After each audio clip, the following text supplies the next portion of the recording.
All right, everybody. How we doing? News 5 Now is on the air or on the internet, and I'm Bill Riles. Shamani Baker is away. She'll be back Monday, I think. So in the meantime, strap in, and we'll take a look at some of the stories that we're following today, and we'll do that right now.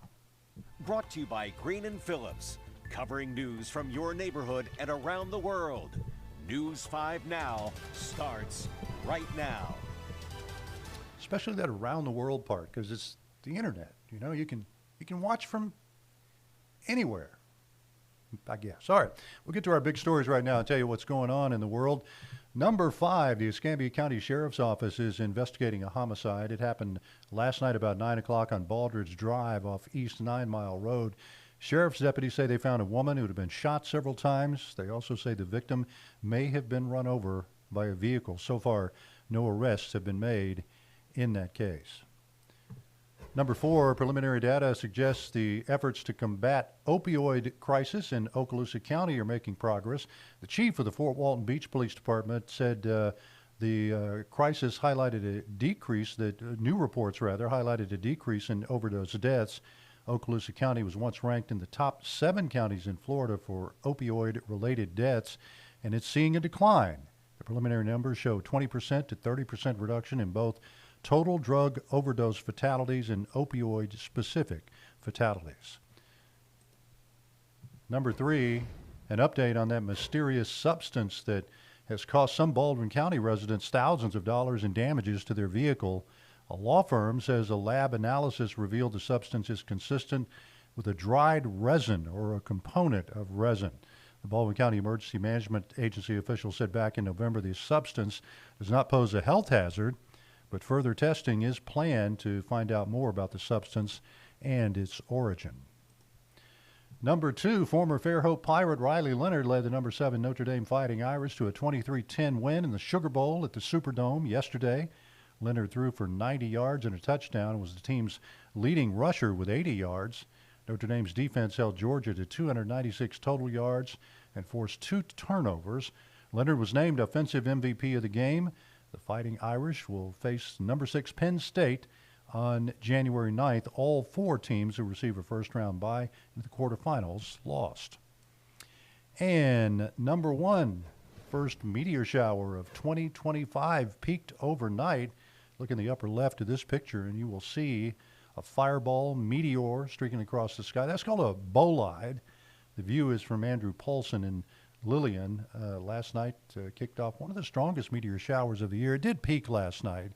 But again, as John Nodar told us on the air this morning, when you have bigger particles that smash into the atmosphere and explode like that, that's called a bolide. New word you can add to your vocabulary. The best viewing for this was actually in Hawaii and Alaska over the Pacific. So if you were out in a boat in the ocean in the Pacific, you probably got a much better view of how things look. We'll get to our question of the day and stay in the sports vein after the Sugar Bowl yesterday and find out what that is. What 2 NFL teams would you like to see in the Super Bowl? It's going to be upon us coming up pretty quick. So let's see what some are saying. Anybody but Kansas City. They were on track to have an undefeated season, but then they got defeated, so not so much. Mickey says Detroit and Buffalo. Detroit really coming on this year. It won't happen. Taylor says the Saints versus Grand Bay Middle School. I think the Saints may have an edge there, but yeah, he says Grand Bay by 10. There you go. Vikings are in contention. Lions and the Chiefs. Vikings and whoever. Well, a lot of answers there.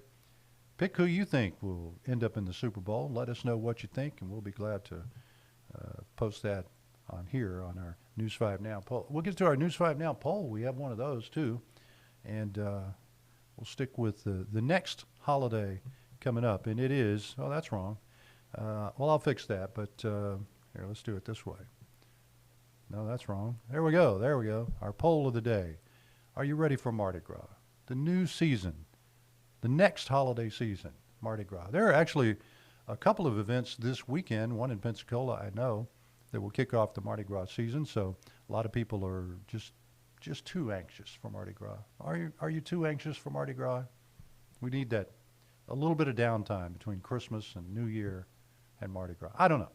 But let us know what you think. It's easy to do. Just find us here on our Facebook page. I don't know how that happened, but I'm still up on camera. We'll be happy to read off some of these for you. I don't know if this is going to work or not. I've got the buttons out of sync, so just tell you behind the scenes how the sausage is made kind of stuff right here on News 5 Now. So that's all for now. I'll be back this morning, News 5 at 9, and I'll see you back here at 12:30 for more News 5 Now. Have a good one, everybody.